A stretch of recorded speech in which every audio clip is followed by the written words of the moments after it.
And it says we are going live. I've got us on gallery view, but it's showing up in, that's weird.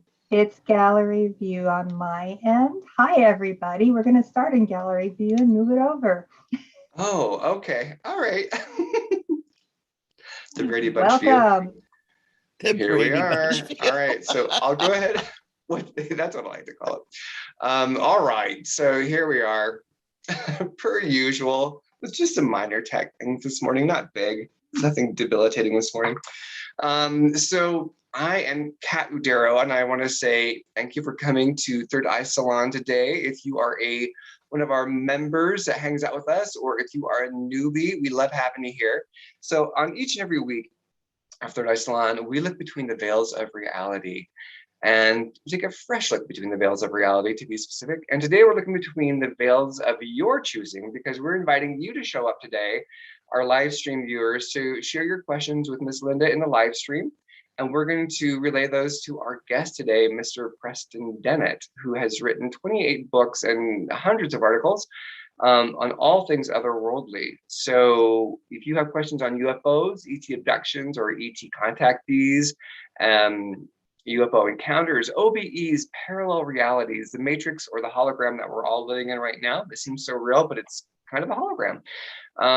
And ET hybrids, Sasquatch and UFOs, superhuman abilities, which is one of Preston's passions, and Preston is living that life of having superhuman abilities. Any other topics that interest you, let us know, and we will get those questions to Mr. Preston, and we will go expand and explore. So before we start lovingly picking away at Preston's brain, let's say hello to my friend and co-host. Well, you've already seen her. It's Linda Coulter-Burge. Hey, everybody. So yes, I'm a little off kilter today. I think it's the excitement of having two of my favorite people. Well, actually three, because Pat's here, you know. He doesn't count, he's always here.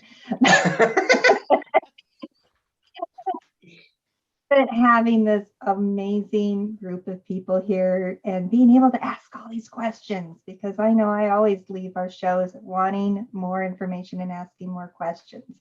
I am Linda Coulter-Burge. I'm a psychic, a conscious coach for business and personal.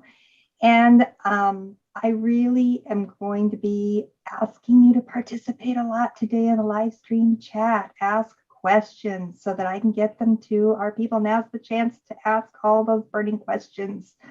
As always, I have a policy: play nice or get out. So you will get one warning, and that's it. I'm not very tolerant of people who are intolerant of others. So there we go. All out on the table. And if you enjoy this show, or you've enjoyed our others and you're guessing you're going to like this show, please like, share, and subscribe. Send it on to your other friends that might want to have questions answered too while we're live. We've got time. Get it out to them. Like, share, subscribe, hit the bell button, because that bell can get you everything that we send out versus just every once in a while, because sometimes we do special little things that are not on our normal time. Also, check out the links below. You get more from Miss Michelle and Preston, and that's always true on every one of our shows. I'd like to also thank everyone who has supported us through buying us a coffee. You are amazing. It helps us keep this afloat, and we just really appreciate it. So thank you. And don't forget to join our Facebook group and our event page if you have not, because, you know, that's where a lot of the magic happens offline. Okay, online, offline. All right, with that, welcome Preston, welcome Michelle, welcome Kat, welcome everybody that's in our audience. I love you all. Thank you, Linda. Yeah, so we had Preston as our guest. Last week he was our co-host, and so we're gonna have Michelle, and I'm gonna introduce them 1 second, and Preston come on as like alternating co-hosts, because they both bring so much. And we'll probably be expanding our co-host list as well, because we really want this to be a salon where people are sharing perspectives and different vantage points. So let's, before we get all into that though, I want to say, hey, Preston, thank you for being here. And let's give you the mic for a second. Hey, thanks, Kat. It's always fun to see you guys. I'm excited. I love Q&As, so I am very excited to see where this goes. We'll be all over the place, I'm sure, but it'll be fun. It will be, and it all connects, but it does, wow, does it ever branch out?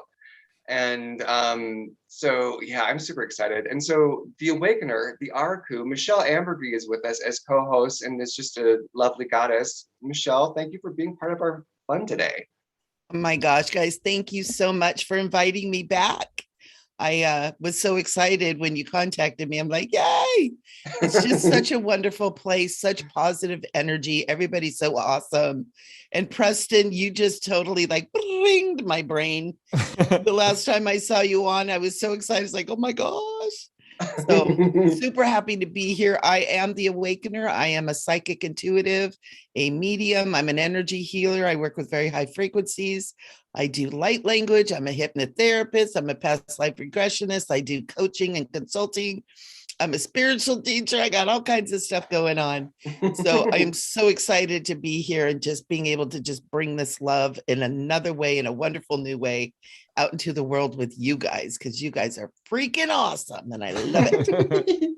So happy. Thank you, Michelle. That's really, you're so good at giving yourself your intro. That's just take notes from you. All right. I just do so many things. I just throw some out there and see if anybody wants them. And we do, which is why we had you on the show.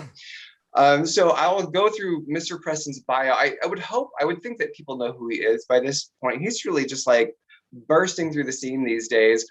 But nonetheless, if you are new to Mr. Dennett's work, Preston Dennett is best known for his passion on reporting all things paranormal, extraterrestrial, and otherworldly. But this warm-hearted, constantly curious, and psychically talented man has more than research to share. Mild-mannered reporter of Deep Strangeness, Preston Dennett has his own secret life experiences with precognitive dreams, regular OBEs, and other psychic phenomenon. Exploring Preston's firsthand experiences against his years of research on these topics makes this engaging conversation twice as rich.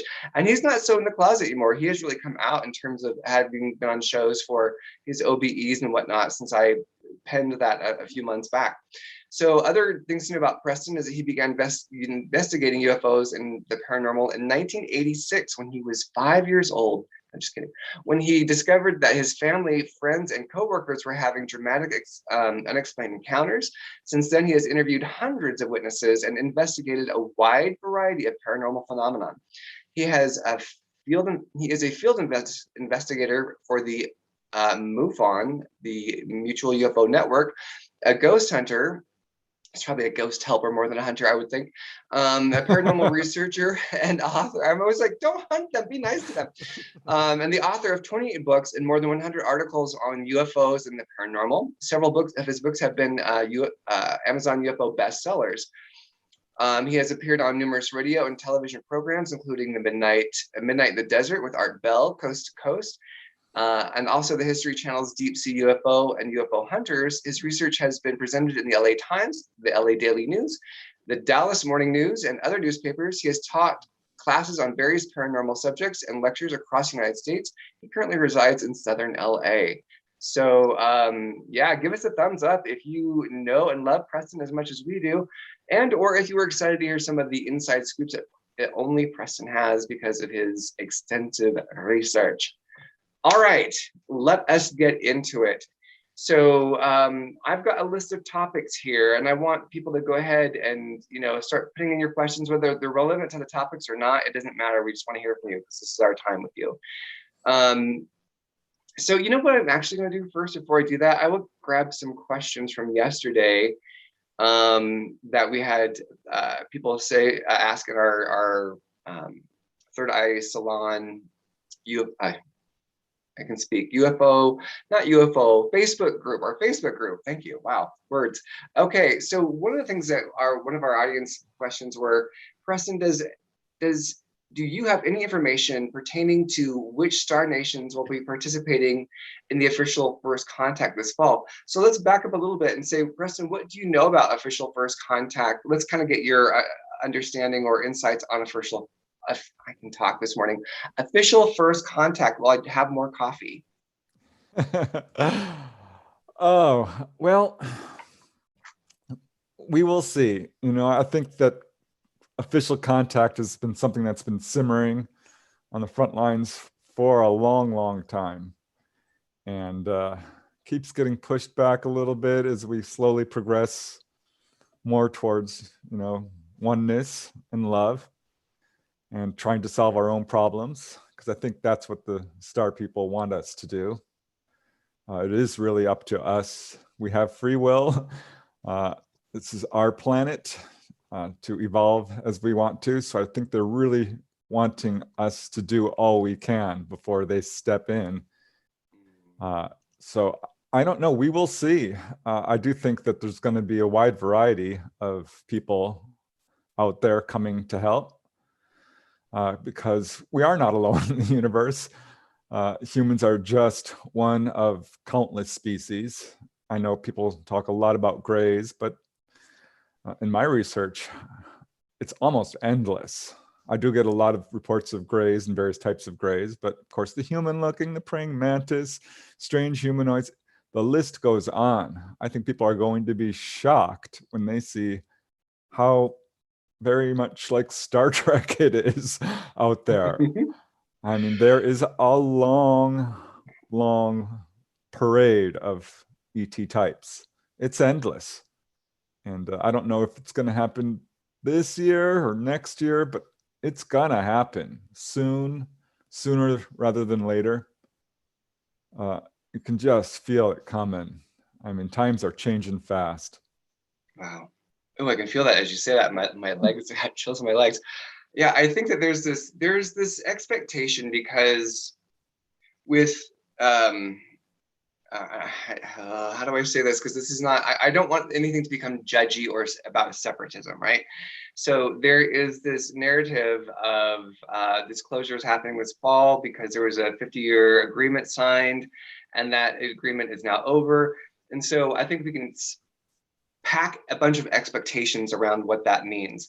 And I think that what I hear time and again is that, like, even though, yes, the ETs are, you know, wanting to do disclosure, we are the disclosure because we're the hybrids. Like, the humans are hybrids.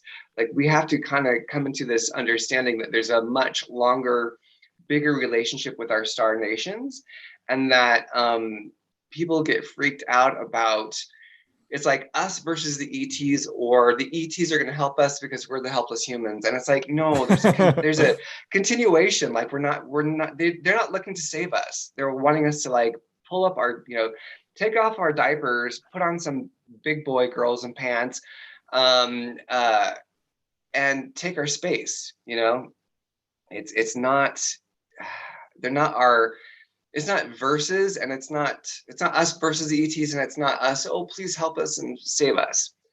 What have you seen, Mr. Preston, in terms of your experiences of the ETs? You've interviewed so many people. What has been the message with ETs and disclosure, or with us coming into our own? Like, what have you seen? Yeah, I mean, I think you hit it right on the head there. It's not us versus them. We are the ETs. We are them. So it's just a matter, I think, of us waking up to that. And we are. And there are a lot of people. I think their main agenda has really been to wake people up to their own abilities, wake us up to our star heritage, wake us up to the fact that we are all one. And it's not us versus them at all. It's not us versus us. It's love. You know, it's oneness. And boy, they are trying hard. They're working very hard behind the scenes. You know, I know people don't see UFOs every day and they're like, this is not a part of my life. It is. They are working very hard. It's no coincidence that ET is the #1 trope in science fiction. It's the thing in video games. It's in advertising. Not all, but a lot of the top grossing movies have ETs in them. This is not a coincidence. We are waking up to the fact that we are in a neighborhood. That's a great way of saying it. We're in a galactic neighborhood. Exactly. It's such a good time. And this is exactly what the contactees are being told, that this is coming, that the day will come when we are not feeling so isolated, because we've never been isolated. This is just, we have had some problems here on our planet. There's no doubt about that. I mean, we can just look at the unequal distribution of wealth and the strife and the greed and the sorrow and all the negativity that we're shedding right now. We're moving up in a vibration. We're moving, this is a really wonderful, wonderful time. People are like, this is scary life on Earth. This is so hard. I'm like, no. You are blessed to be here in a time when we are leaving those old patterns behind. This is for real. This is good news. All that stuff is going to be in the past. Yeah, it's hard to change. It's hard to grow up. Remember when you're a teenager and you're like, I don't want to go to school. I don't want to, I don't want to get up. No, I don't want to brush my teeth. We're resisting growing up like a child does. But boy, once you move out of the house and you're in your own place, remember how great that is? We're there. We are there. We are just about to really have a whole new paradigm. And I think the ETs are super excited about it. They've been preparing us a long time. They're helping all kinds of people behind the scenes in terms of healing, waking people up psychically, getting the word out, publicizing their presence. And we are on the verge of a new world, and it's a great time to be alive. That was really well said. And I think that we are the link in disclosure. It's not that, like the ETs are going to do disclosure for us. It's like we're the ambassadors for disclosure on the planet, I feel like. Michelle, Linda, do you have anything you want to hop in with? Yeah, seize the mic. Yeah, I have this vision, where they, we've talked before about how movies kind of hint at things, or they have an agenda that they want to push you one way or the other, depending on who's producing them. But I had this image as you were talking. Do we actually have one of those like little bases in Men in Black, where they're all down and talking to each other and have this whole thing going on, and we're just oblivious? Like, is there someplace on this earth where they're already mingling and carrying on? Oh, are you asking if there's a place where there's humans and ETs are already like vibing and chilling? And different ETs are out down there. Just, I have that picture of the center down, and that it goes down into a Men in Black, where they've got everybody just in this big the Star Wars saloon work area in, intake center. I feel like we're doing that on the astral planes nightly. And contactees are definitely doing that in an accelerated way right now. Yeah, we are we are one with them. So yeah, that is happening on a wide scale basis. Contact is not unique to, a special portion of the population. We are all having contact. Say more to that, Preston, because that's going to be that's a hard one for people to swallow.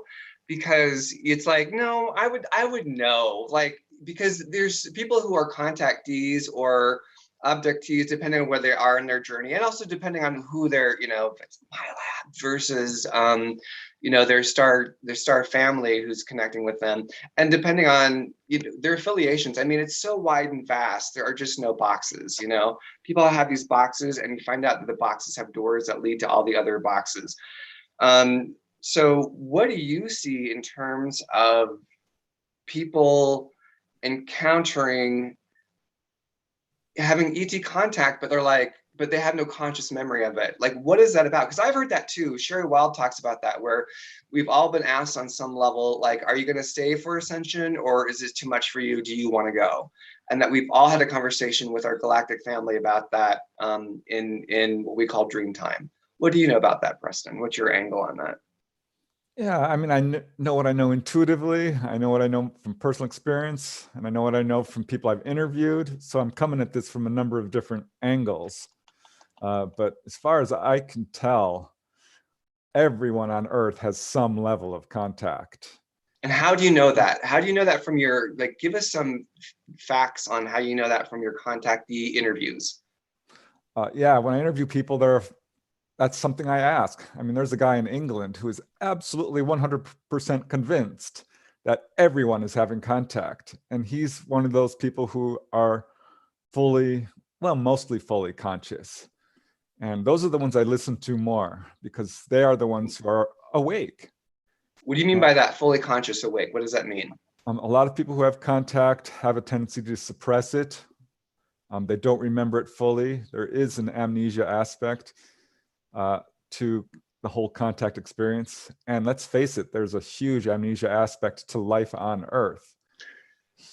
Huge. We come down here and we don't remember a bloody thing. Excuse me, but it's the God's honest truth. We're almost blank slates, which is not true. Because you know this when a little child suddenly starts playing the piano or draws like Picasso or what have you, or can dance like nobody's business. We are not blank slates. We come from a long line of lifetimes. We are super connected to the entire universe.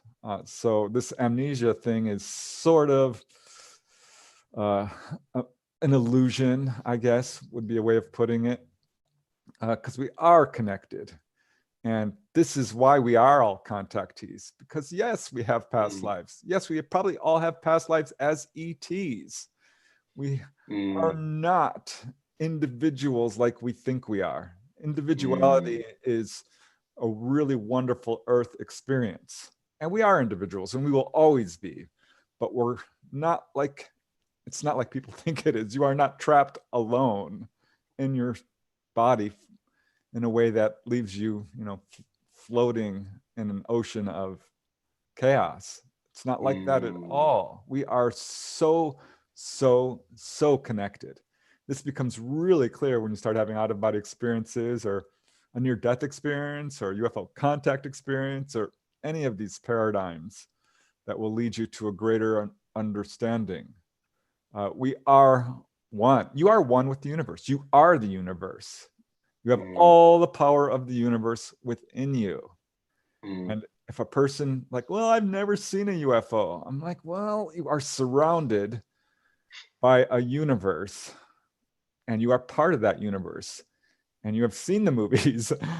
You have played these video games. You have talked to people who've seen UFOs. You are immersed in it. You are going out of body, even if you don't remember it. You have past lives, even if you don't remember those. We're a bit compartmentalized. So we're in a process now of breaking down these walls of consciousness that divide us from the other side.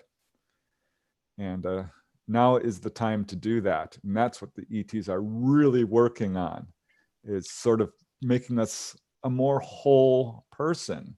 So we can remember our past lives. So we can remember our dreams, our OBEs, and immerse ourselves in the oneness that we truly are. We're all contactees. And this is something I think, intuitively, I know this is true. And I know this from my own OBEs and talking to the contactees, as I've said.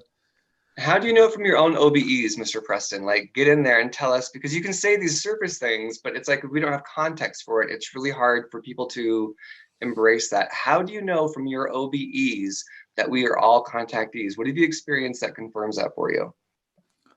OBEs are so indescribable that it's so hard to really do your best. How amazing it is. Because when you go OBE, you're suddenly free. You are free in a way that is so wonderful. And you are back home. You are back home. That's probably the best way of putting it. Like, oh my gosh, I know who I am now. Oh, here I am in the universe. This is where I come from. And I'm sometimes out there flying around and it's so great. And I'm talking to my family and friends. And I'm like, oh, how did I ever forget that this is the true world? When you say your family and friends, do you mean like your ET family and friends? Or are you seeing your physical family and friends on the astral level, and they're like, oh yeah, we know what you know, but they just don't remember it. Like, give us more details. Yeah, my physical family and friends, my brothers, my sisters. I have, 5 siblings, and they're up there. We all are. ETs too. And I'm up there sometimes. And I'm like, okay, I was wrong. My mom is alive, and I almost forget the physical world because they're up there and like, well, that's the out, and it becomes almost as distant as the astral world is, to us here on Earth. And then suddenly the tunnel opens up and you're whooshed back into your bed here on Earth. I'm like, oh my gosh, I'm here on Earth. And you put on that bodysuit and you're like, okay, I'm back here again. You go through culture shock the same way you go through culture shock when you pop out on the other side. And coming back, that's when, like, okay, people, you start to really become empathetic to a way that's absolutely shocking to the point where you can, this is all very personal, but yeah, you read people's minds. I mean, you really do. You can read people. And if you see someone who's crying, you cry with them. You lose your sense of self because you are them. This is Robert Peterson talked about this. He's another OBE. He said he came back from his OBEs and could not separate himself from other people. And I cried when I heard that. I'm like, yes, that is exactly right. And you can see why many near-death experiencers talk about this too. They will suddenly give thousands of dollars to complete strangers. And their family's like, what are you doing? I could use that money. And they're like, well, you don't understand. They are us, we are them. They are as close to a complete stranger as they are to their family. This is how, this is what it is. This is the secret. We are one. I can't emphasize it enough how closely related we are to each other. There's a phenomena, like pottery was discovered simultaneously at different parts of the world. So is calculus, so is evolution, so is a number of different ideas whose time has come. There's a resonance, the 100th monkey effect. Right. Ideas spread through the population in a way that science is having difficulty understanding. And the answer is, it's because there is no separation. When an idea comes out, it is rippling through the oneness. We are all super telepathic in our, the id, the ego, the super ego is one way that science has sort of divided this. And there's some truth to that. There are different parts of us, and on a subconscious level, or super conscious would be the better word, we are all like this. We are all hugging and friends. You could meet a, drunk, homeless murderer here on Earth, go to the other side and meet them, and they are a lovely person. You're blowing my heart open, Mr. Preston. I want to hop in and get a question, because we have a question from Imoke, if I'm saying that correctly. It says, Preston, I have problems when I want to astral project to finally let go and get out. I get to the vibration and then nothing happens. I was successful a few times, which was amazing though. So the vibration that people are talking about is that when you start going through this, I've had this experience myself where I feel a vibration and then I hear a pop of noise. It's like a radio's turned on in my head, but all the stations are on at once. And that's how far I've gotten with astral projection. I've never like consciously popped out. But what do you say for that to give people advice? Yeah, the vibratory state.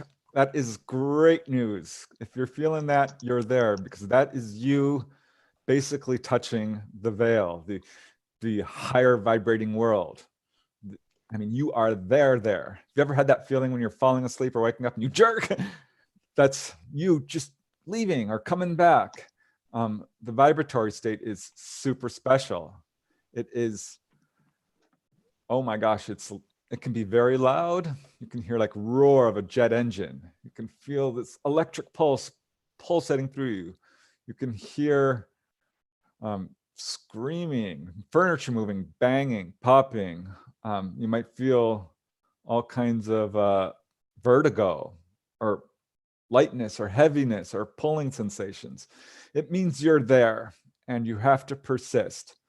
The difficult part about learning to go out of body is doing it consciously.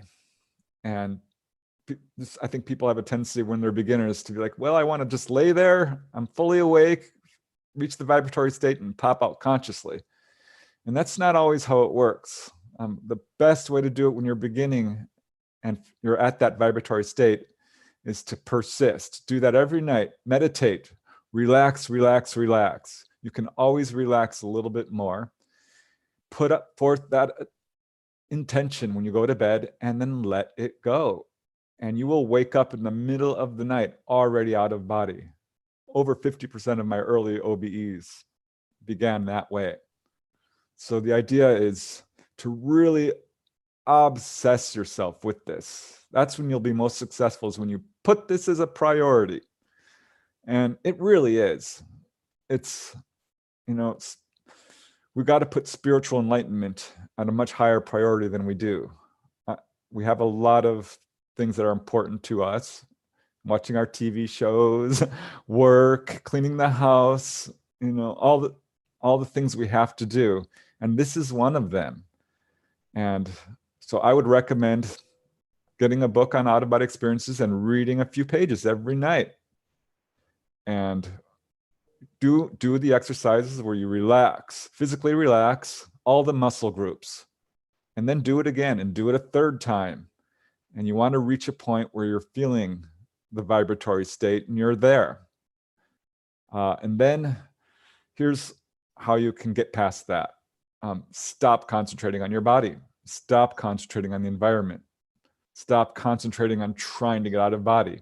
Once you reach that state where you're feeling a vibratory sensations or heaviness or lightness or vertigo, or like you're lying in bed and you're like, I'm not sure where my arms are. Just turn inward, turn 180 degrees and do not pay attention to your body at all. Do not pay attention to the environment at all. Go inward 180 degrees and pay attention to your thoughts, to your feelings, to colors, to sound.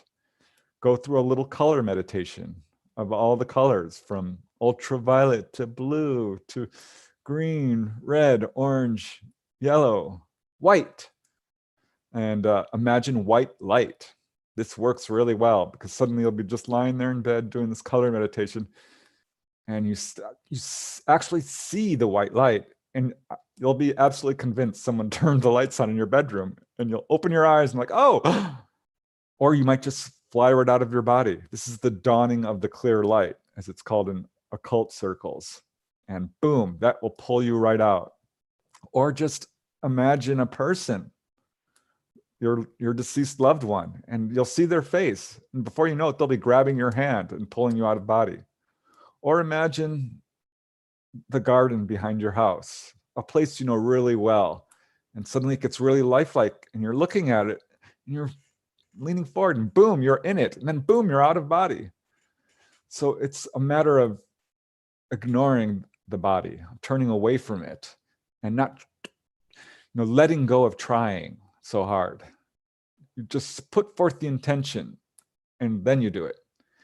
And here's another secret. When you wake up in the morning, don't move. Don't move. And this can be hard to do because our first tendency when we wake up is to roll over and stretch. And no, and if you move, that's fine. Just immediately stop and lay back and think to yourself, okay, I'm awake. And sink back into the dream. Sink back in. Think to yourself, where was I? What was I doing? Who was I with? Those three things.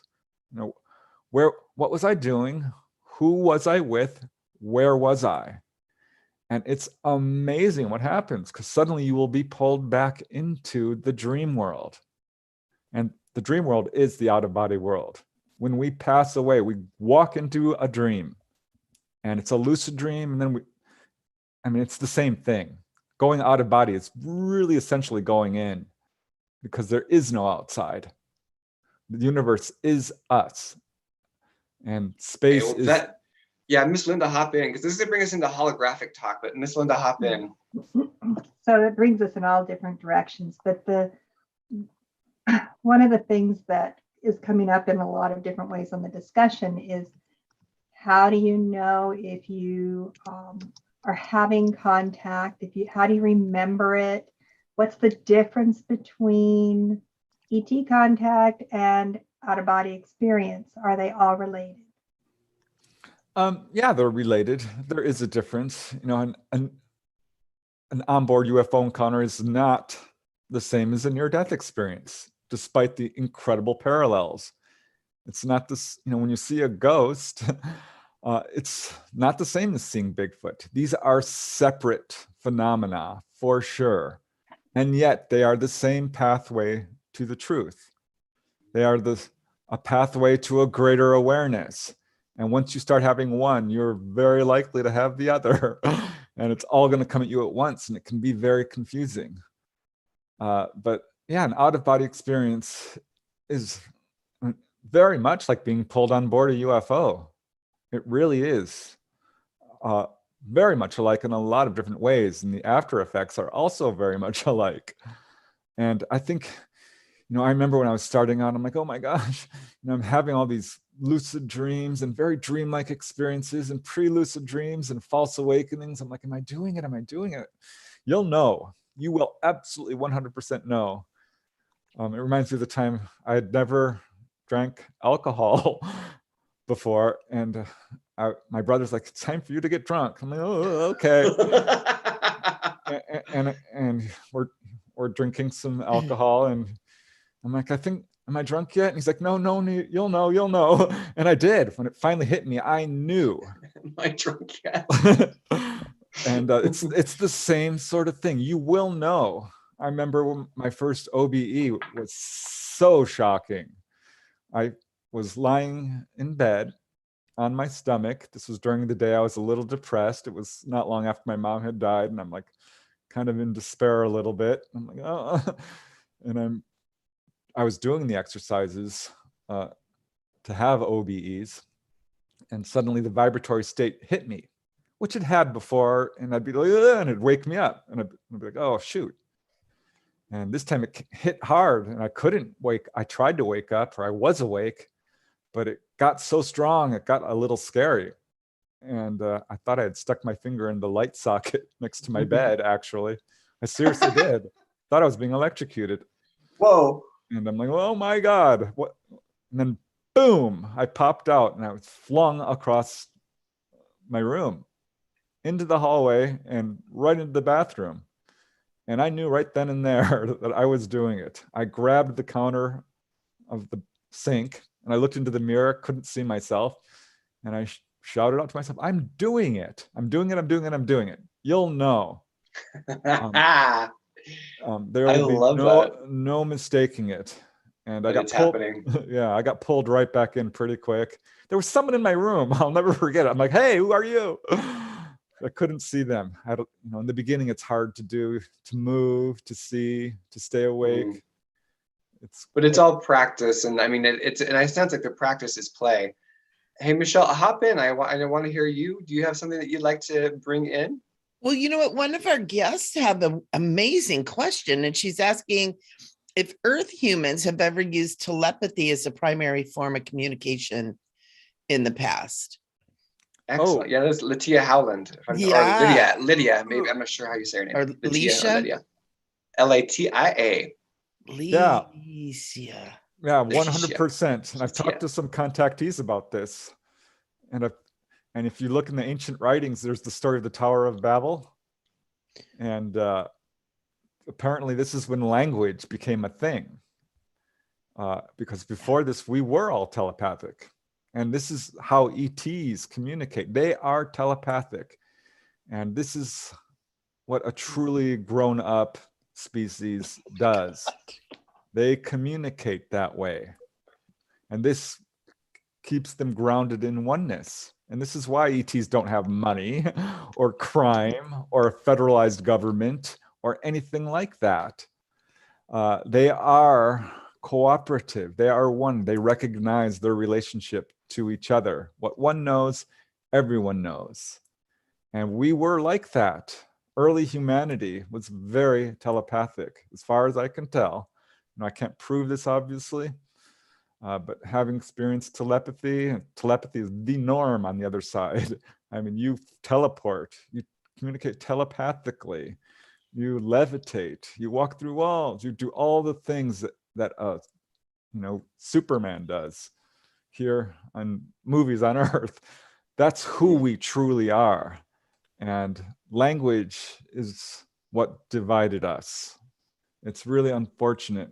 I love languages. I can count to 10 in like 20 different languages because I'm fascinated by it.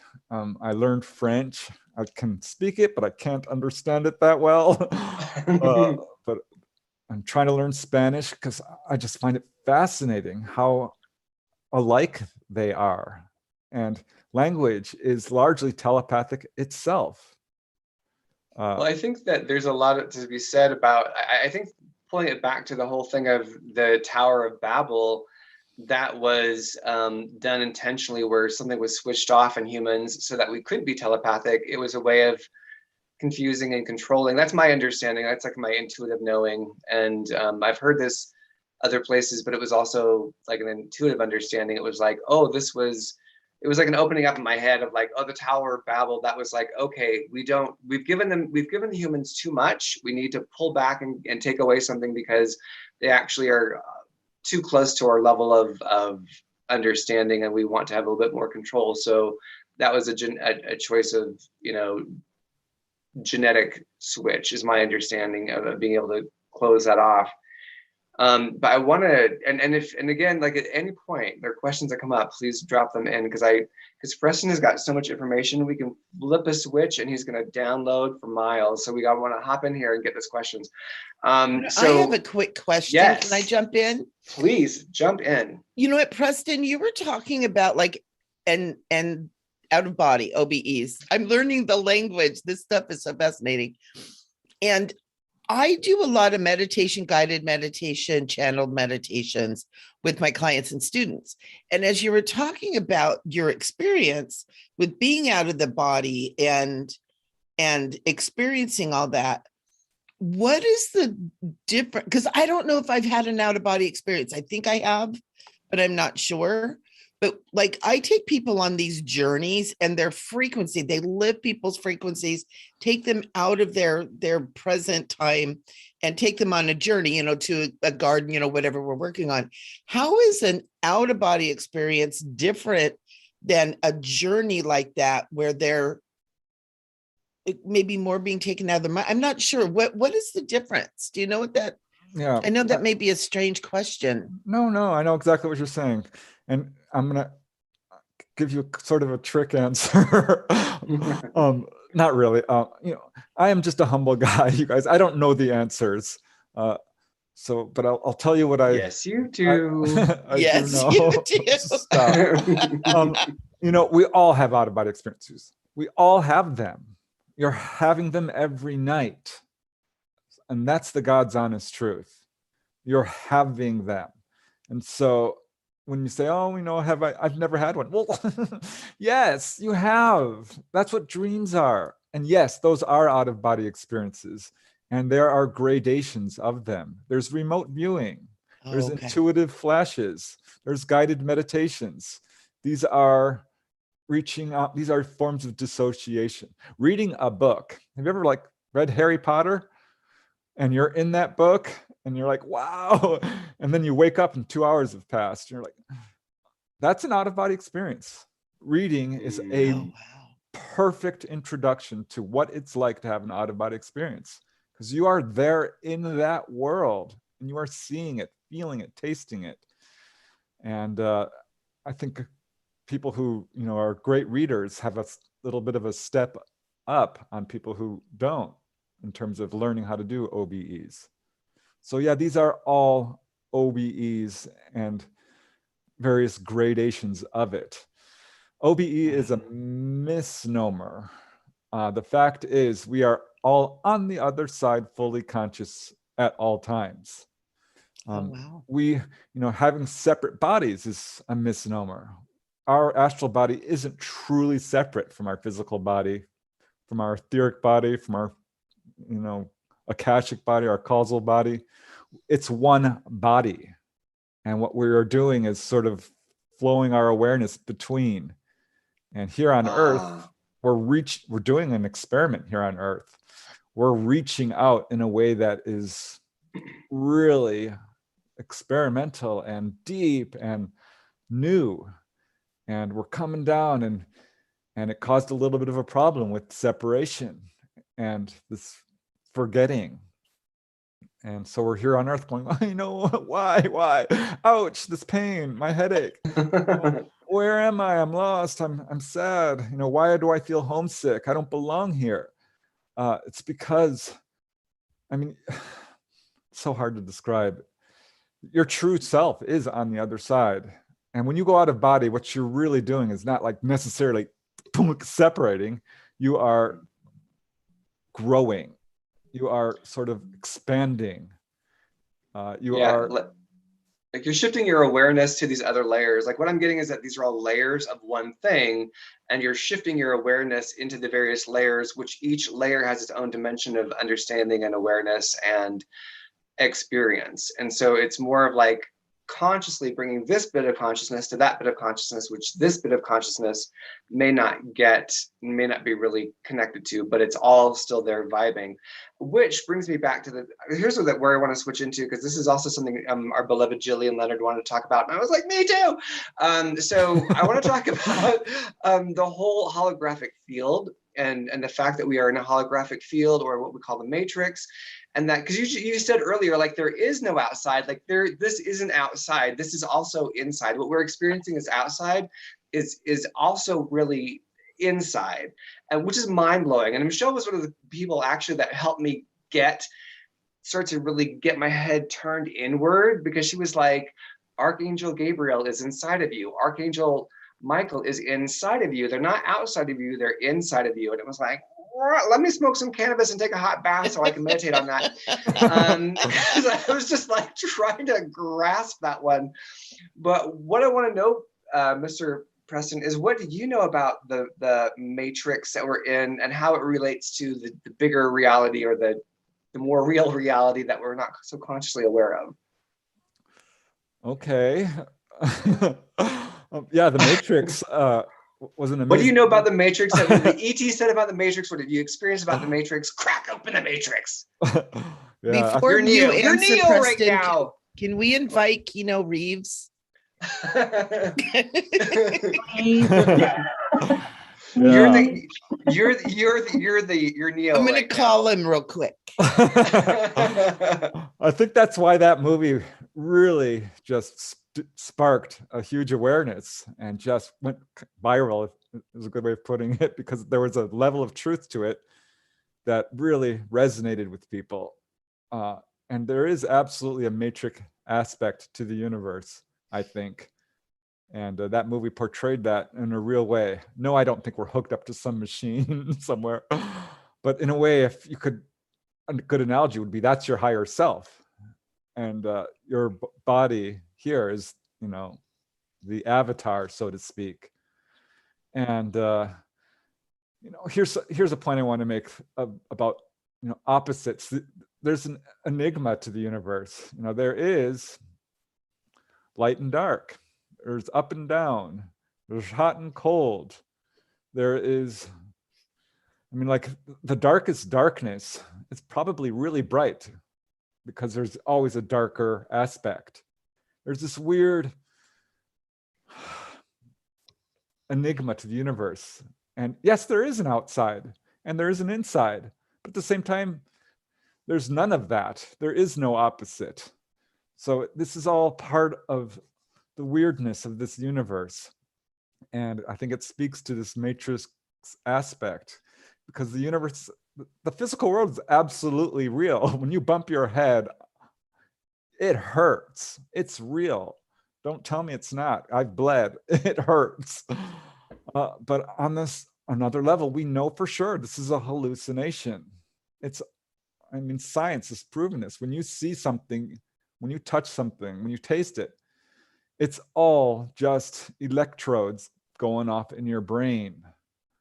And what we think of as physical isn't truly physical, it's energetic. The whole world is energetic. And when you go out of body, it's very strange because you will think something and it will appear. You think there's a sort of a place you can go, or a level of vibration you go to practice this. And you think apple, and an apple appears and you eat it. And you're like, wow, it crunches and juice dribbles down your chin. You're like, I'm like, okay, let's play with this. And I created a typewriter and I'm like typing. I'm like, oh, darn, why am I typing now? I don't want to do this. This is what I do for work. But no, it's like real. I'm like, okay, let's go all out with this. And I created a forest. You can create a world. You can create your house. And this is something you can do. This is a great meditation. If you want to learn how to do OBEs, lie in bed and create a place to go to. Create a beautiful house. Build it in your mind with jeweled walls and a diamond floor and on top of a mountain with giant tree. I mean, anything you want, covered with flowers. And so I'm going to pull you back out of OBEs because you're coming back into OBEs, and I want to talk about the Matrix. So because I know that they're connected, and that's what we're saying, that all these things are connected. But I want to know if you have had, like, in all of your vast interviews, do you have any interviews that talk about glitches in the Matrix? Because yes, once you break it all down, we're electrons and protons and neutrons, and so we're these masses of energy that are being expressed as clumps of energy that are expressed through the body and then into the physical world. But what about like glitches in the Matrix, and what do you know about that, where the Matrix kind of is seen through or breaks, or there's a hole in it? What can you tell us about that? Yeah, I wonder about this. I was kind of first introduced to that sort of concept by Phyllis Atwater, who had a series of near-death experiences. She wrote this little book called I Died 3 Times and expanded it into a real book and became, super famous in the near-death field. And she did a lot of interviews on people who had this sort of thing. She talked to one guy or a lady, I forget, who was driving along and a pebble came up and put a hole in her windshield, or cracked, a little mark in her windshield on the driver's side. And when she went back to her car, it was on the passenger side. And it really confused her. And this is the sort of thing. It's like, And she has a whole series of examples of this sort of thing where people reach for a light switch and no, it's on the other side now. That's weird. And this sort of speaks to the Mandela Effect too, where people were like, yes. Oh, well, I thought this person died. And no, they're alive. So there's a fluidity to the universe that might not be quite the same. Sorry, I'm getting a call from somebody. That's okay. So let's talk about it's Keanu. Keanu. Sorry about that. Someone was calling me on Skype. I don't know. I just love him. I always have one to call him Canoe, but it's Keanu. So let's talk then a little bit about the Mandela Effect. I recently had a Mandela Effect experience, which I told Seashell about. I call Michelle Seashell. But where I went home last weekend and saw family for my nephew's wedding, which was great. But I drove into my parents' house, which this is their house that they've had for 20 years. My mom passed over last year. But my dad's still there. So, but I've visited there, and I don't visit there regularly, but it's 20 years. I've been there to see family, and I pulled into the driveway. I've done all these things in this location. There was pulled in this time. There was this metal, the grain bins that you see, the big ass grain bins they put corn in. So there's a mini version of a grain bin that's got the corrugated metal around the side. It's got the that triangle top. I'm not sure what you call that, but it's all even flowing down. And it had been turned into a gazebo because it's the country and it's Iowa. And so they're like, we'll turn this, bin into a gazebo. And so they cut into it. And now it's a gazebo, which is hysterical and wonderful. But I have zero memory of that bin ever being there. I was like, I literally got there. I pulled in and I was like, what? I was like, how, when did this get here? And they're like, oh, it's, they're like, everyone's like, it's been here. It's just, like we turned it into a gazebo, blah, blah, blah. And I was like, I have no memory of this. And I would have had, there's no way I could miss it. It's right next to the driveway. So it's like, I was like, oh my God, this is like something I can tick off as a Mandela effect, And so I'm just wondering if any of our audience members have Mandela effect experiences. And the Mandela effect was that, well, you tell us about maybe you, Mr. Preston, can break down the Mandela effect since you're the guest. Well, I mean, it comes from Nelson Mandela, who some people believed he died and others didn't. And I was the one who thought he had passed away. Same. I remember being in my house reading about it, and then like 5 years later he was alive, and I was like, but you go ahead. Yeah. Sorry, so coffee. That's where it comes from. And I wonder if, this points to what I was starting to get to, and actually someone was calling me on Skype, so I got confused there. Yeah, this is what I'm speaking to the fluidity of our reality. And I think sometimes perhaps we switch probable realities. I don't know. This is all very confusing to me. The Mandela effect was something I kind of resisted. I'm like, no, that can't be real. Because, I mean, what does that mean about reality? And I think it shows that to a certain extent, we do create our reality. And when you go out of body, I was talking about this. Yes, you can create reality in a much more immediate way. And we do it in a consensus way there, and we do it here. And this is why thought and intention is so darn important. It really is. Your thoughts are laser cannons. You may think that, it doesn't have an effect. It does. This is the whole secret to the secret. You do create reality by setting intention. There's a lady, Helen Hadsell, who broke all records for winning contests. She won more contests than any other person on earth. And I got introduced to her because she levitated. She physically levitated. I'm like, how did she do this? And she said she set the intention and she practiced and she knew she could do it. And she jumped on the trampoline over and over again. And suddenly she levitated, had 3 or 4 levitation experiences. And then I found out she won more contests than anyone else on earth. And she said she did it, where she would enter the contest and she knew she was going to win. She knew it. And it worked. It's setting intention. It's creating reality. It is, moving to your pathway, your purpose. So this is, speaks to everything that we do. And that I think is, a secret, a little piece of secret knowledge that was taught in secret schools, centuries ago by the people who were becoming enlightened.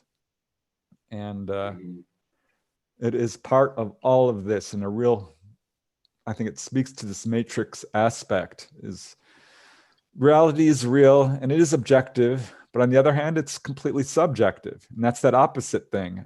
It's both. Everything is both. Yeah. The worst evil is actually good, honestly, because there can always be more evil.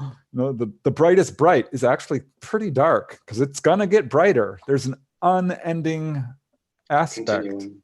Yeah. Great word. Yeah. That brings up a lot. And so, because there's this whole thing with levitation. And have you documented levitation in any of your books, Mr. Preston? Oh, yeah. I got interested in levitation when a good friend of our family, Mary is her name, I was asking her if she had any unexplained experiences. She's like, yeah, I flew as a child. I'm like, shut up. What? Like, no, for real. I flew. I'm like, oh, well, you had an out-of-body experience. She's like, no, I was 6 years old and I flew. I was running down a corridor in a doctor's building, came around the corner and flew all the way, turned the next corner and flew down the hallway and landed on my feet. I'm like, Wow. are you serious? And she's like, yeah. And I tried to do it again and I never could. She ran home. She told her mom, and they're like, no, you didn't. You Right. imagined it. And she was So- upset. And then I found another friend who jumped down the stairs and floated down. And I'm like, I know of St. Thomas of Cupertino and St. Teresa of Avila, who lived in the Middle Ages and levitated in front of people over and over again. And that's what got me interested in this. And I studied it. It's absolutely a natural human talent. It appears in all cultures. There's Wow. hundreds of accounts. It's been proven in a laboratory setting over and over again. Laboratory setting, proven. It was proven in Brazil when Brazil's most famous psychic, oh gosh, I can't remember his name, but he went in front of a bunch of scientists and levitated. It was photographed and he went right through the wall. It was proven by Hereward Carrington, who did that finger levitation exercise. He got a table, put it on a scale, and 4 people, and they were all on a scale, and they weighed, some 600-800 pounds or whatever it was.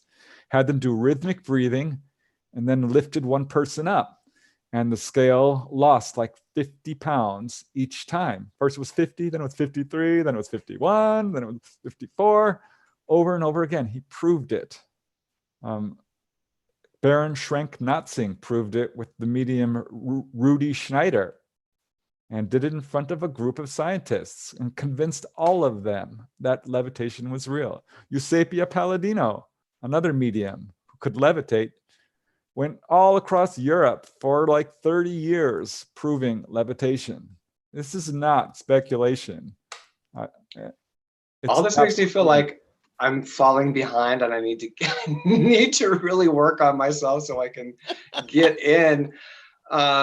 So Miss Linda, hop in. Yeah, so I just had this flash, and I don't know if anyone else has done this as a kid or teenager, where you get people and you lift Light as a people up with board. the 2 We will lift fingers. them. Light as a Right. feather. Light as a feather. And Stiff as a then board. you Light do as a it with feather. one finger. And we actually got to the point where we were all holding with just one finger, one hand, this person Wow. up, and they just felt so light. And it was just amazing. So I don't know how many people remember doing that, but yeah, it reminds me of that. You did that too, Might be Michelle? a great exercise. Yeah. I just saw a comment in the chat room where someone said, I got mad, and my friend said I was levitating.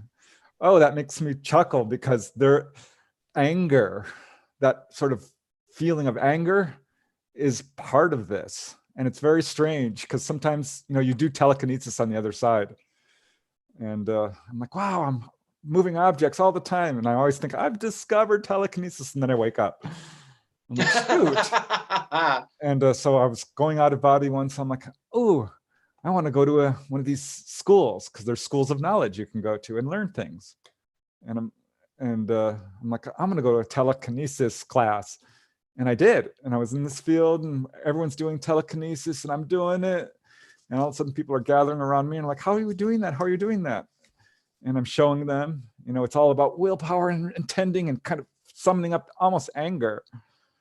And suddenly I realized I was teaching the class. I'm like, hey, this is not what I came for. I was supposed to learn. So it was funny to me. But yeah, so often I'll be out there and I'm like, damn it, damn pencil, come to me, damn it. And I'm screaming at it. And this speaks to that whole poltergeist phenomena too, where people who are frustrated and emotionally disturbed and poltergeist activity is breaking all around them, or people who are like in an argument and suddenly the cabinets will start opening and closing, or something flies light across bulb the room. bursts.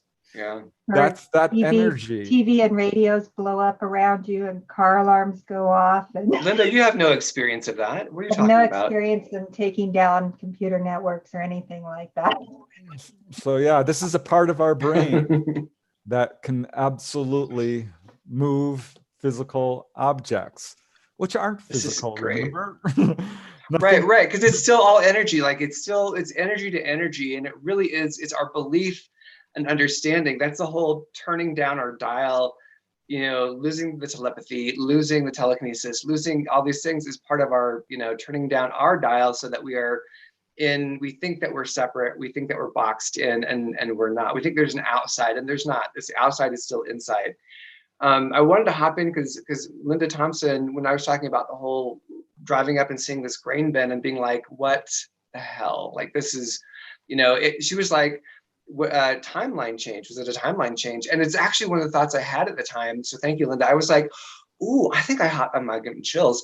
I hopped into a positive timeline because literally, like, my nephew, such a sweet guy, like, just heart. Anyway, love him. So, but he'd always be attracted to women that he was rescuing. And he finally found a woman that didn't need to be rescued, that like had her own. And he's got married to a woman that was like, you know, it was just like, they're going to have fun together. They're going to enjoy life together. There's no rescuing. There's not that drama. And it was like, oh, this could be a hallmark of a positive timeline, that I've hopped into a positive timeline, because literally there's no way I could have missed it. I would all but have to, like, you know, be turning my head this way and never looking, like, which is insane. So, what do you know about timelines, Mr. Preston? And do the ETs talk about timelines? Because people get this, again, we look at it from this 3D perspective, trying to grasp what timelines are. So do you have an inside track on how timelines work? One timeline overlays another timeline.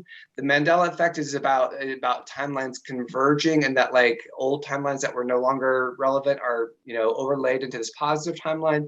That's my understanding, but what do you know from your research, sir?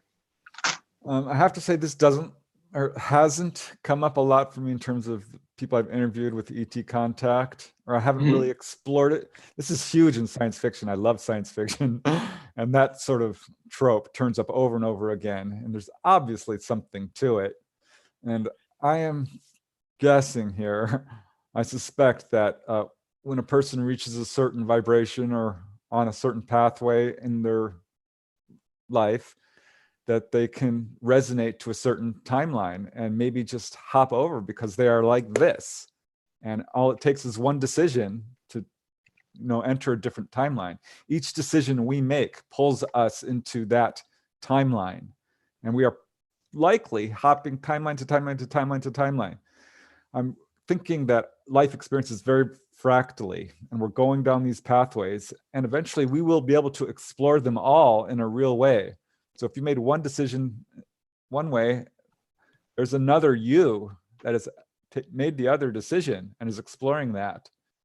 And so you have all these probable yous that are exploring your life, but you're sort of locked.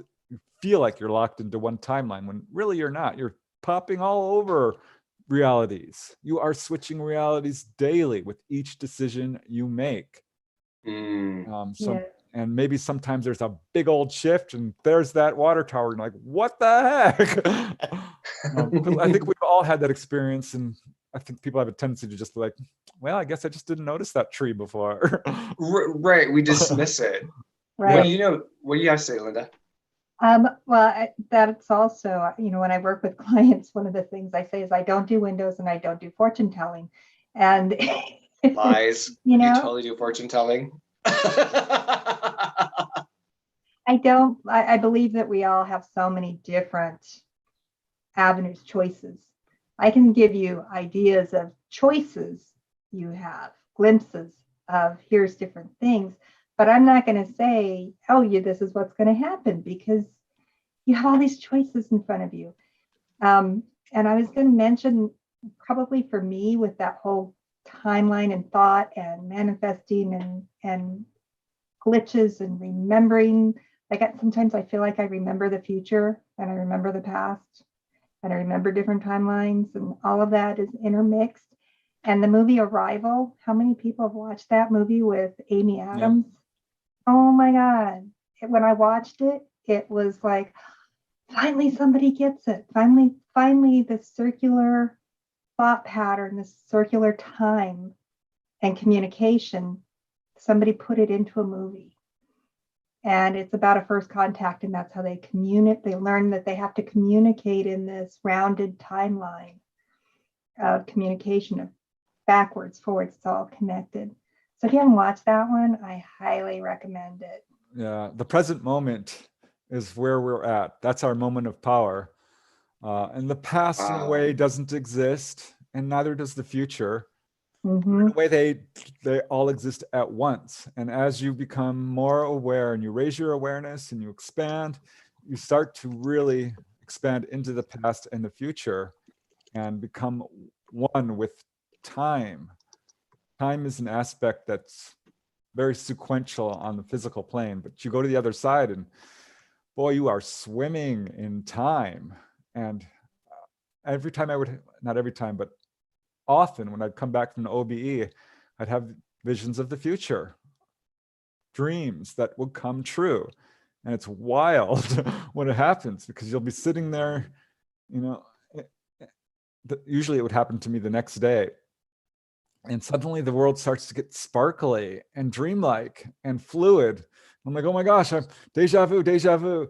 And then boom, you're in your dream and the world feels like the astral plane because it is. And then your dream is coming true and it's happening. You're like, oh my God, I know what's going to happen. You're going to say it. And then they're saying it, or this is going to happen. And it does. And it's wild. I feel like you're the missing link, Preston. I feel like you are the missing link between the astral and the earth, and like you anchor it in such a way. It really challenges me to own more of what I'm doing, and yeah, you're really challenging me in a good way. I wanted to ask Michelle, what are your experiences with timelines and timeline movement? Because you're heavenly psychic. I'm gonna say hella psychic, but you're heavenly psychic. What have you experienced? You know, it's interesting. And as you know, Preston, I just sit here, I check myself on the video every once in a while that I'm not just like, because I just love it. You put it so wonderfully. And you know, as you're talking, Preston, I just have these memories of things that have happened throughout my life that are what you're talking about. You know, and it's every time I get to sit and talk with you. It's so wonderful. But I've had all kinds of experiences throughout my lifetime.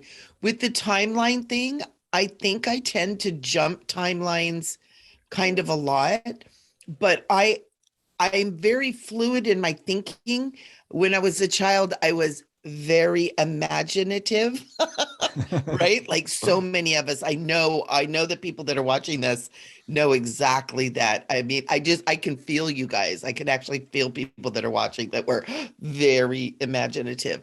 But I feel like that's where that goes. And I've had one big experience about jumping timelines when I was 44. And I actually had an experience of two beings coming to me in my sleep. And one was sitting very close to me and he was touching me and he was saying, "Oh, you're so beautiful. You're so beautiful." And then off in the distance, I heard a voice and it was like, talking another language. And I could see he was purple. The guy next to me was blue. And from that point on, my life was completely different. I went from being one way and living my life, and it turned to the spiritual path. And I really feel like that was a timeline jump, and it was somehow sanctified, facilitated maybe by some beings on the other side, because I went from mainstream, living my life, doing my thing, drinking my wine, to bam, like on the spiritual path like that. And I'm feeling that was one big experience that I had that was an actual timeline jump. And I've had little things from time to time. I've had stuff like what Kat's talking about too, where it's like, whoa, where did that come from? I had a tree in my backyard of my other house that I never noticed. 3 years in, I was like, where did this tree come from? And I had that happen yesterday, actually. I walked in my backyard and there's this 3-foot tall plant. And I'm like, huh. I go out in my backyard every day to fill the bird bath. I would have known. I'm like, what the heck? How could I not have seen this? And I picked a leaf. I'm like, oh, it's kind of licoricey. It's not like any plant that grows in my yard. I'm gonna take a picture of it because I need to figure out what this plant is. It's freaking me out. That's wild. It's Do you have big. are there experiences of people bringing things in from the astral? I mean, because I know that there are people like the gurus who are like can manifest things out of the air. You know, there's like I don't know, but like there's the high yogis. That's the word. Thank you. Is there? Do you have reports or people? Yes. Yeah, let's talk about that, Mr. Preston. People being able to pull something out of the astral and make it manifest in the physical. Yeah, I love those reports. I started collecting them because they're so cool. One guy, I forget his name. I've got all these books on astral travel, and he came back from an out-of-body experience, and there was this butterfly flying around. It's not a normal butterfly. It was not a species that he was able to identify, and it fluttered off. And my favorite example is from Robert Monroe, who's the king of all this. Oh, I love his books. If you want to do out-of-body travel, get Robert Monroe's books, and you will have out-of-body experiences. Read all three of them over and over again. And he has the hemisync, right? He has a whole institute. There's a Monroe Institute. So he's got CDs, which are probably downloadable now in terms of guiding you through it. All right, go on. Manifestation of the astral. I tried the hemisync stuff, which is interesting. I would do it the natural way. I think it's best to just naturally unfold. But yeah, that absolutely works. But at any rate, he had what he called the money pants. And this is really interesting. He said whenever he was low on money, he would go into the closet and reach into the pocket of what he called the money pants. And there'd be a couple of dollars or a $5 or $40 once. It was $40. And no one ever believed him. He's like, no, for real. I wrote about this once, and the guy pulled that report out. He's like, no, I don't believe that. I'm like, no, this is true. There's many accounts of money appearing, pennies from heaven, and this sort of thing. There was an account of a bunch of kids in a classroom, and a penny fell right onto a kid's desk. I had this happen once to me. A pen dropped right on the coffee table between me and my friend. I was like, where's the pen? Where's the pen? Where's the pen? Boom, it drops. I thought it fell out of my sleeve, but I knew it didn't. And I was focusing on the pen, and boom. And this money pants was a thing that would happen to Robert Monroe. And finally, he's out of body one day, and he has a guide that he's always with, who's with him all the time. I'm jealous because I feel like I'm out there alone a lot of the time. I'm not, but I'm the kind of guy who likes to do it the hard way, which is so stupid. Just give me the answers. Ugh. But he's out there with his guide, and he says, what's this deal with the money pants? Am I out of my mind? And he's like, no, that's that. And he named the guy who does it. It's one of his past lives, one of his future lives, simultaneous lives is really what it is. It's one of his aspects. He says, oh yeah, he's doing that for you. And it's one of the jokes he likes to play on you. And so yeah, it's absolutely possible to physically manifest stuff. And there's a bunch of examples of it. And this is super common in haunting cases. Apports, it's called. Apports, Yep. yes. I've experienced that. Yeah, one guy had lost a knife. Or no, wait, how did the story go? He was at the kitchen table when this knife just drops out of the ceiling and goes bam and sticks into the table. And it turned out that came from someone across the world on a ship or something. And their knife disappeared. And when boom, one guy kept finding little sequins in his house, and found out that the person who used to live there, was a go-go dancer. Here's a story I personally. This happened to me. Sorry. This is so weird, and people don't believe me when I tell them this. But here, I'm going to get up one second, just 1 second. Okay. I wanted to say, I just love the idea of sequins from a go-go dancer's pants. A male go-go dancer, no less. I want that apporting in my house. So here's a quick story I want to tell you. I bought this little house in Reseda, 800 square feet. I love it. It's a cute little house. And found out that it was actually moved here. was set onto the property, which is fun, awesome. And I was talking to the neighbors like, oh, that used to be tennis courts.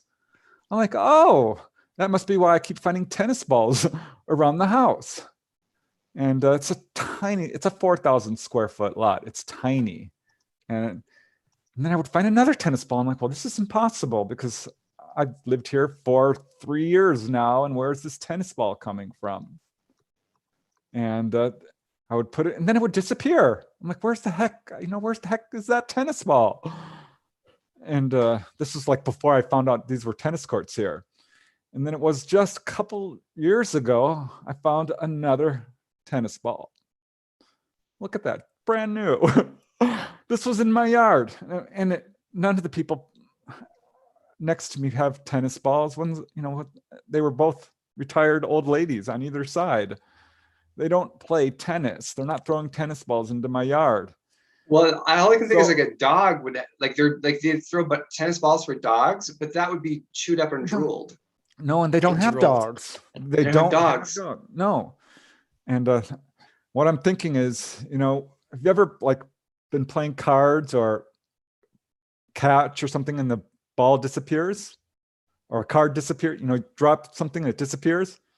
I think, or like a sock in the dryer. Suddenly you pull out, a sock is missing. This is my theory. Where are the missing socks? This is airports. All right. So when something is twisting in a certain angle and boom, it hits a certain angle, it slips into the next reality or jumps in time. So I'm thinking that timelines. People were playing tennis and boom, where's the tennis ball? And it popped out in my yard. I have here it is, an actual airport. I know people won't believe this, but I do. I believe it because I can't tell you what a shock it was to see, keep finding tennis balls when I know they weren't there. It's a theme. It's not a one-off. It's a theme. It's something that happens to you repeatedly. Yeah. Has anyone ever gotten a sock in your laundry that isn't your sock? And you're like, how do I have somebody else's sock in my laundry?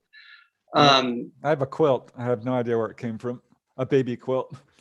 Our dryers are secret vortexes. They're spinning, right? They're spinning all the time. You know what's so funny, Preston, is I used to live in Northridge and we used to play tennis a lot and I would lose the ball all the time. And I think it was coming to your house. I'm telling you, there is a thing to this. I can't. I will say every woman knows that we have had something in our purse, that we know it's in our purse, that we go and dig for it. We can't find it. We've dumped everything out. We put everything back in and we go in the next day and it's there. It happens all the time. That's why men are scared to go into those hole. It is the black hole. I would love to share a thing magically appearing out of the air. Can I share that? It was so cool. I was at a psychic convention kind of a thing on the Queen Mary, and a friend and I were sitting there, and George Norrie was there too. And we, her and I were sitting there talking, and all of a sudden we kind of became aware of some ghosty sailor dudes that were there, and we felt like they were trying to hold our hands. So we just kind of sat and chilled. And as they kind of moved off, all of a sudden a piece of cake, chocolate cake with yellow frosting with seeds and flowers, came out of nowhere, hit her, hit me, hit the ground. And we were like, oh my God, what was that? We're looking around. There's no place it could have come from, looking around to see if anybody's, responding. And then we looked down to find the cake. We were going to grab it and go to George Norrie and be like, ah, and it gone. Completely gone. Whoa. Yeah. So and you feel it hit. It was a physical thing. It wasn't an idea, it wasn't like a telepathic idea that maybe was it was physical. And there were crumbs. Like we wiped crumbs off of our tops after it hit. And then it was gone. Boom. I want to believe that the sailors were like, hey ladies, would you like to have some cake and have some cake with us? And they're like, they didn't mean to throw it at you, but it was their first time trying to import a piece of cake from 1950, and it's like, and they were very flirty and very handsome. Oh, that's adorable. We got some Oh. good ghosts on that. Have some cake. Oh, you got. Ah! I went to the Queen Mary. I did the whole ghost tour. It was awesome. You step Yeah. into the Queen Mary and you go back in time. You are in it. It feels amazing. Yeah. Oh my I've done gosh. 2 psychic events on there, and it was just You are No almost words. guaranteed to have an experience. I was talking to the guide, and she's like, well, I've only been here 2 months, and I had 3 apparitions appear to me. And she grabbed my arm. I was sticking close to her. She grabbed my arm. She's like, do you hear that? Do you hear that? And I'm like, yeah. You can hear these sort of little muffled voices like behind a door almost. Yep. But you're like, how? I stayed alone in the pool room, and I took a picture, got an orb. Nice. Well, they had suites that were so haunted, they closed them down. Yeah. I was on that floor for one of the things that I was doing. You know what I would hear a lot too is the sound of like the dining room of people talking, murmuring, the china and the crystal and the music. I would hear that. And like, as I would move towards it, it would keep moving away from me, almost like it was leading me somewhere, but I'm a chicken. And I wasn't going to follow it very far. Yeah, this happens in hotels, theaters, schools, office buildings. I worked at an office building in Canoga Park and would occasionally stay there late alone doing overtime. I kept hearing people in the other room. And it got so loud once I went running out there and I'm like, no. And so I'd just stay there at my desk and I'd stop and I could just tune in and I'd hear the voices. And it's the spookiest feeling. And I ended up asking all the employees, and some of them saw full-on ghosts in that office, full-on apparitions. Whoa. And I don't know if it's haunting as we would think of them, or rather time slips or residual hauntings or echoes. So there's all different types of things going on here. Yeah. Yeah. I lived in a haunted house too. And it was just, it's bizarre when you get around that energy too. There's a different vibe going on. So But I let's think talk you're about- right, oh, Preston. go It feels like it's like there's different things that are happening in these hauntings. I don't think it's all just one thing. Nope, there are active spirits, and then there are time echoes and residuals, hauntings. So let's talk about that. Let's talk about the dimensions over the dimensional overlays where for some of these people, because there's, again, we're just like, at least speaking for myself, I feel like I'm an infant who's just like cracked open a door. It's like, oh my God, it's so big. Looking into all of these different realities that are one reality, yet different realities. So within like a haunting, like the gentlemen who are courting Michelle and her friend are wanting to and accidentally hucking cakes at their chest. That's probably what they were aiming for, but have some cake. I like you, have cake. But like, so there's a realm that's happening where they're experiencing a certain time frame. They're seeing it the way that they saw it, and that's overlaid on this timeline or this dimension. Do you know how that works, Preston, when multiple realities are going on in one space in these hauntings? Yeah, that's exactly what's going on. And this is how mediumship works, because there are people who are elevated, they're high enough vibration where they're walking around in the astral plane and the physical plane at the same time.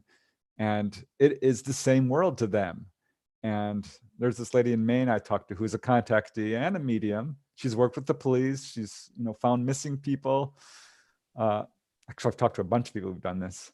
And they can't tell the difference between ghosts and live people. I'm like, what do you mean? They look perfectly solid to me. And I walk up to them and I'm talking to them. And suddenly people are looking at them strangely because they're talking to air. Because the astral world is absolutely part of the physical world. It's all the same thing. You're not going anywhere when you're astrally projecting. You are just raising your vibration.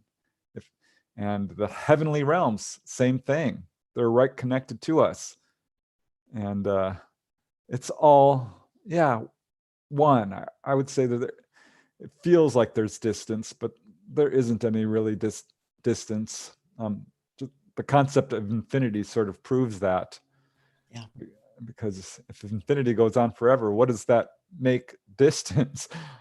it makes no sense because the entire universe could be represented as a tiny little dot, which in fact is exactly what it is. It's a dot and it's also endless. And that's that weird opposite thing again. So yeah, it's all one. It's all the same. We're this giant, beautiful flower fractaling. We're a firecracker. We're a ball of light. We are a dot, a spark.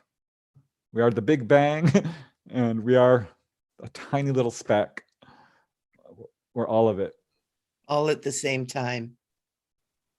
Yeah, and it's about, I mean, sorry, go ahead, Michelle. Oh no, I'm just having an out of body experience. This is so awesome. I don't even know what I was going to say. I forgot. I'm sorry. It'll come back.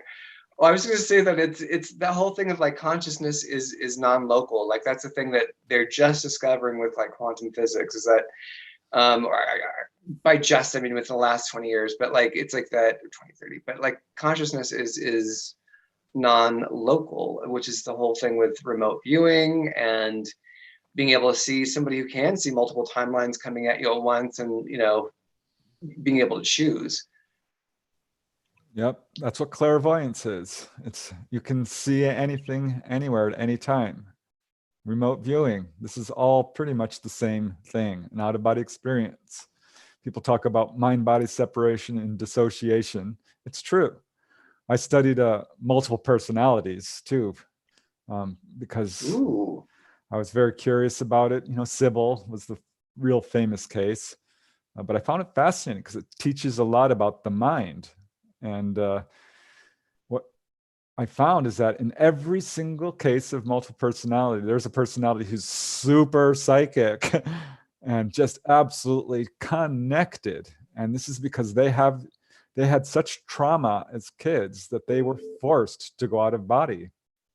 And once you start going out of body, it activates all your chakras and you become super psychic because you are connecting to the greater reality.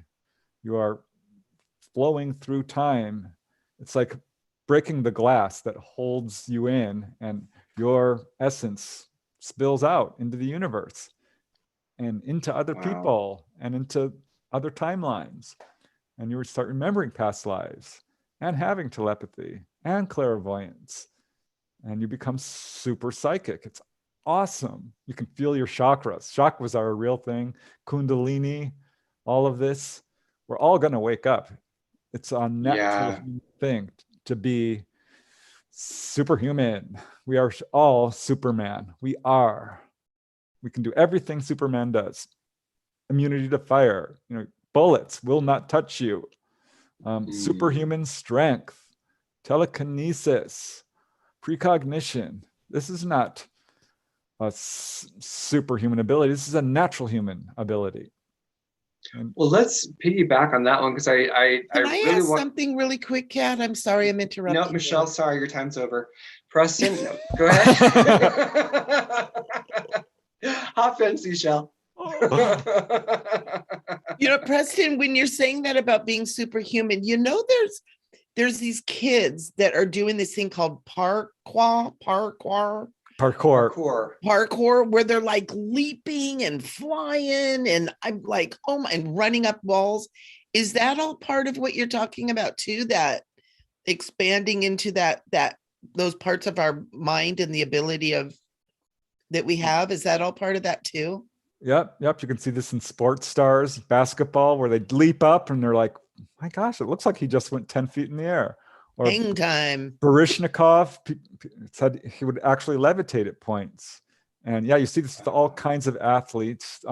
This comes up in my book on levitation, where with gymnasts would do this too.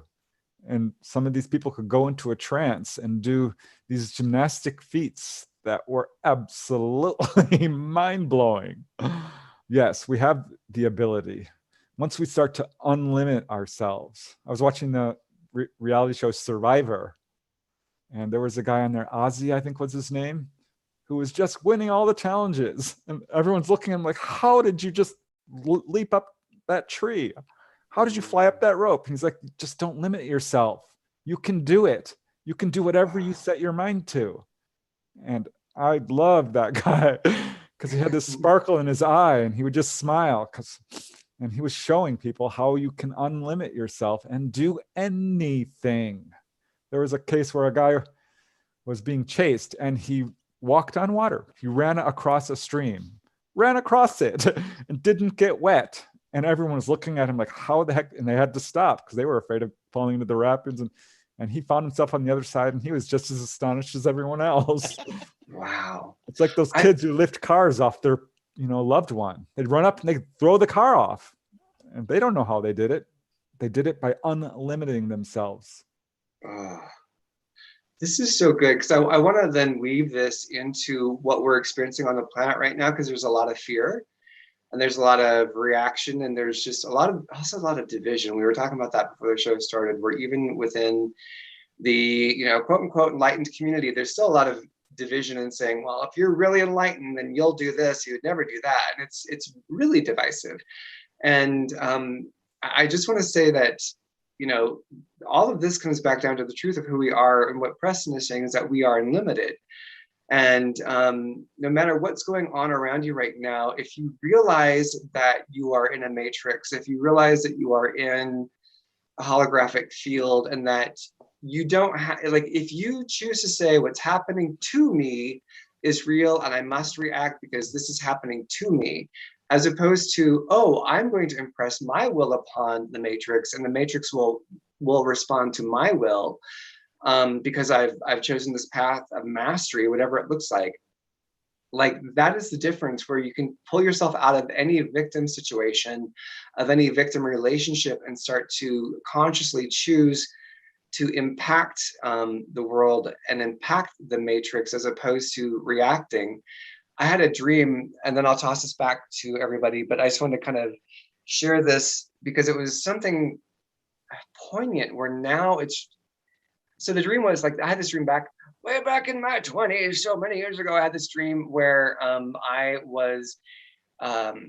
walked into a house, and in front of the house was, did everyone watch The Fly? It was The Fly or The Fly 2, where like the guy goes through the transformation and his body eventually becomes a fly. But like, they have a little dog, they have a dog they put through the machine first, where the dog's all kind of like, he goes to the machine, but he doesn't come out well, and he's all like deformed, and he's just so sad. But like anyway, so like I go to this house in the dream, and there's a dog like that, where the dog is like deformed, and it's not doing well because there's been some sort of a nuclear blast, and so people are living in the nuclear fallout. And I walk into the house, and I'm with somebody else, and we're talking to the people, and we say to them, do you know why the nuclear blast doesn't affect us? Why we're not affected by radiation?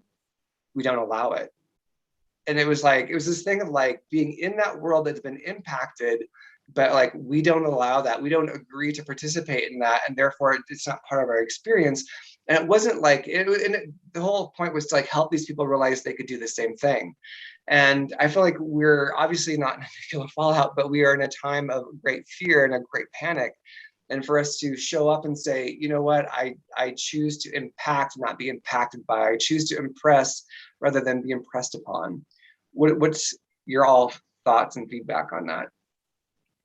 Oh, I love that. There was a bunch, I read this book called Butler's Lives of the Saints, because I was really impressed by all these superhuman powers the saints displayed or manifested. And some of them would like treat plague victims, and they never caught it. They were able to just go right through it. A bunch of them would run into burning houses. They had immunity to fire. There's a thing called multiplication of food. There was a lot of hunger problems in the past, and they knew how to take a loaf of bread and keep slicing it forever. Wow. I don't know quite how they do it, but yeah, it's connected to this, being able to just create and recognize. If you live in the astral planes where you can manifest things automatically, at some point you do it so often, it manifests into the physical world. This happened to Milarepa, which is India's kind of yogi Christ. and he learned how to fly. And people asked him, how is he doing this? He says, well, everything I do, I learned in the dreams. First, I did it in my dreams, and I did it so much, it started manifesting. And to him, there was no difference between dreams and the physical world. It was all one. So yeah, that's my 2 cents or 4 cents for inflation. I like that. 4.5. Oh, Michelle, we can't hear you. That's like Jesus and the loaves thing. Like he Yes. just kept producing and producing. Wow. Yeah. And didn't Jesus say reportedly, these things you will do and greater? Well, and greater, that's what we're talking about. Yeah, that's what we need to start doing, is practicing. I want to try that. A never-ending soup bowl, or soup pot. I bet you there's some places where that is happening. We know of people who've done this. If you read that book by oh gosh, what is his name? Names are so hard, but there's a book, really famous book, where he talks about all the miracle workers. And there was a guy who could just manifest peaches. Boom, here's a peach. Boom, here's a peach. It's so cool. I want to do that. You are going to do it. And I think That's that, so cool. yeah, I mean, this is the thing I feel so challenged, because I'm like, oh, but I need to play with it and not take it seriously, because that's where I get stopped up as I get mad and impatient, which does not help at all. What were you gonna say, Miss Linda? Did you have something? Yeah, I mean, for me, part of it is that we keep saying how much we want something versus it's already that feeling of having it. So when I have my best manifestations of things, it's like, oh, that's coming. Oh, that's I want, that thing. I just know I've got, and it's on its way. I just know it's here. Helen Hadsell talked about that. She says, if you say, I want, you're creating a state of I want. Yes. Right. And if you say, I have, you create a state of I have. Yeah. There's so many times that I have said, oh, I need, I had the one where I needed a pair of cowboy boots, and it was very specific, and I had it in my head. I had this flash, and I'm driving the next day, and I needed it for work. I'm driving the next day, and I hear turn right. It's like, why? There's nothing here. It's this blank white building. Turn right now. Okay. I turn right, and there's a secondhand clothing store there. It's like, oh, the boots. Okay. And I walked in, and I said, you have a pair of boots for me. He's like, what? I said, no, you have a pair of boots here. They look like this. And he's like, all of our shoes are down here. I go, look, they're not there. I come back up to him. I said, no, they're not there, but you have a pair of boots. And he just looked at me like I was insane. And I said, no, did you get a new shipment or anything in? You have the boots that I need here now. And he went and looked, and sure, that pair of boots was there in my size, fit perfectly. I had said, as he was looking, it's like, I got $10 in my pocket. So like, he's got to take what I've got in my pocket. That's all I got. And he comes back out and he goes, I don't even know what to price these at. They just literally came in a box. And he, and I said, well, I don't have anything but $10 in my pocket. And you haven't even put them out on the shelf. You're losing nothing. And he goes, all right. And he sold them to me for $10. They were like, $80 boots, even used. Follow your impulses. I was so like, it is here. I know it's here. I argued with him that it was there. I was that sure that pair of boots was there. And I think that's that part of that manifesting, is that you've just got to listen and you've got to know. So without that, I want. Yeah. Jane Roberts talked about this in her books. She's a channeler for Seth. Love those books. And Seth would talk about this. And the way to do that is what you just did. You have to listen to your thoughts. You should always be listening to your inner world and follow those impulses, because they will lead you to miraculous events. And just like that, yeah, your higher self, so to speak, is talking to you at all times. So are spirits, so are ETs, so is the universe. This is how, people, you can use chicken bones, you can look at clouds, you can use tarot cards, you can, do any method to tap into that. But really, those are just tools. You don't need them. All you have to do is listen. That's awesome. And it makes me think, like, Linda said in the comments that she has money pants as well. What if you had a boot closet where it's like you just had a closet that was dedicated to like things showing up? Like, I need certain things. You open the closet, you're like, oh, well, there is a new pair of boots. Oh, look, and this time there is a coat that I manifested. You could have a manifesting closet, because there's I just love that idea. Well, and I have like these agreements of surprise, like happy surprises with the universe, of like, oh, let's have an agreement that every once in a while I go in and I reach into one of my sweaters and I find money.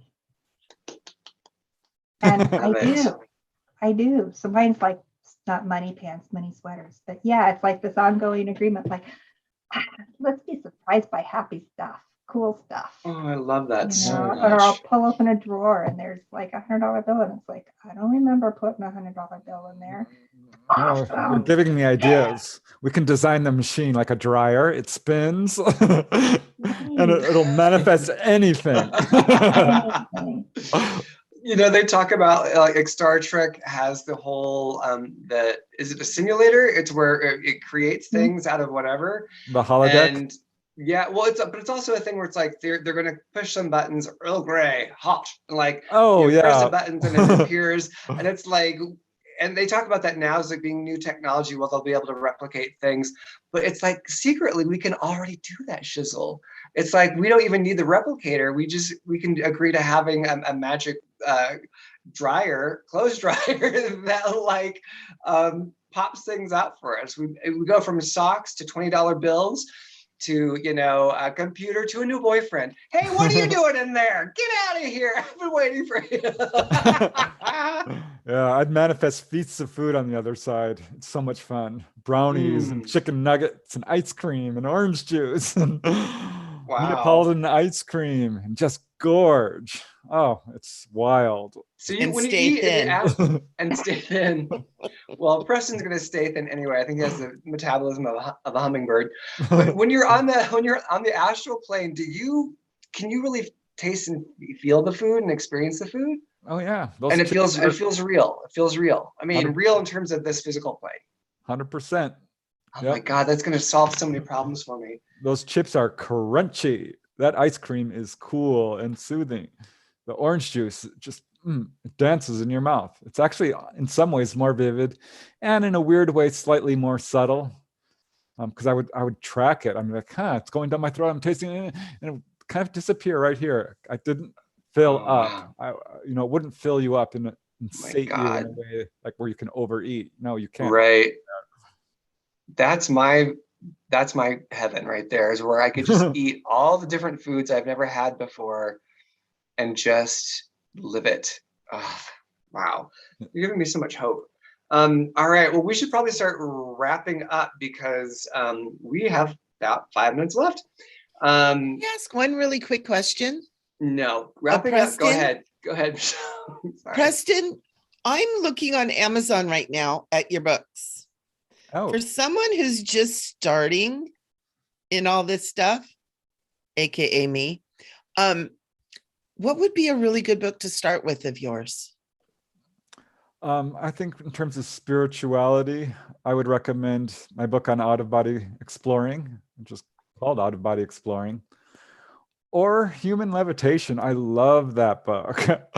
It explores a lot of different stuff, and it will show you how unlimited and powerful we truly are. But the Out-of-Body Exploring is a fun, easy, accessible, funny book. It's been very well received. I'm going to write a sequel to that. I'm working on it. But I think that is one that people would really enjoy and really benefit from. Cool. I got it in my card already. Oh, look at you, Michelle. That's awesome. Yeah. Thank you.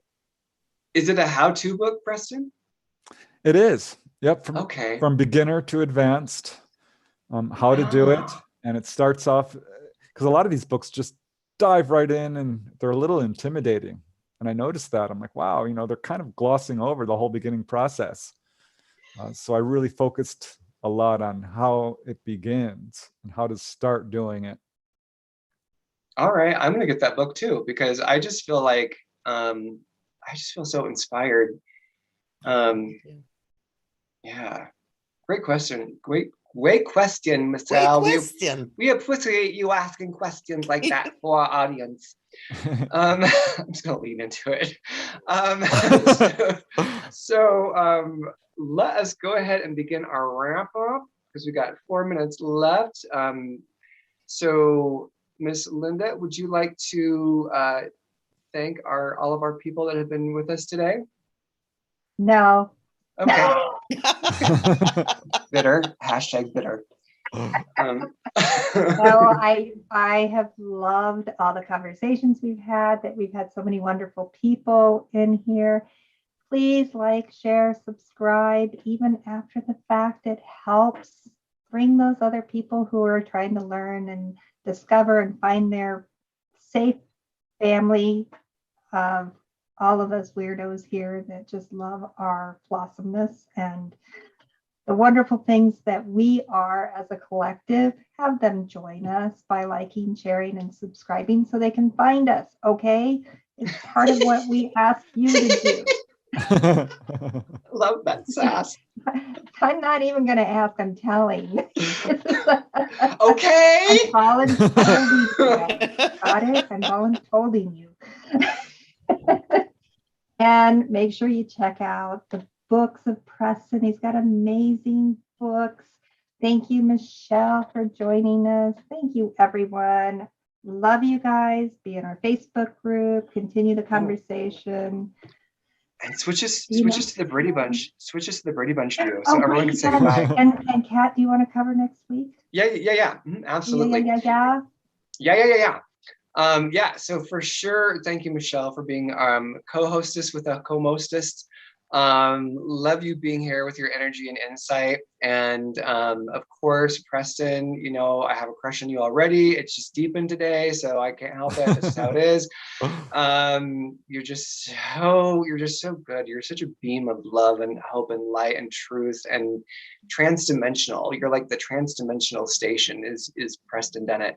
I want people to put the comments below. Do you think Preston should do a regular Ask Preston show on his channel? I think he should have it like a once a month Ask Preston, where you would have to market it a little bit, but I think it'd be great because I think so many people he's just a walking encyclopedia of knowledge, but also experience. So next week we're going to have on the show Susan Redwine, who's an NDEer, and man, I knew I dug her before I did the pre-show talk, but with the pre-show talk, I was like, oh my God, she's sassy, she's funny, she's just bursting with love and insight, and so God, it's going to be a good show. She's one of those people where I was like, at the end of the pre-show talk, I was like, we're friends now. We're friends. That's it.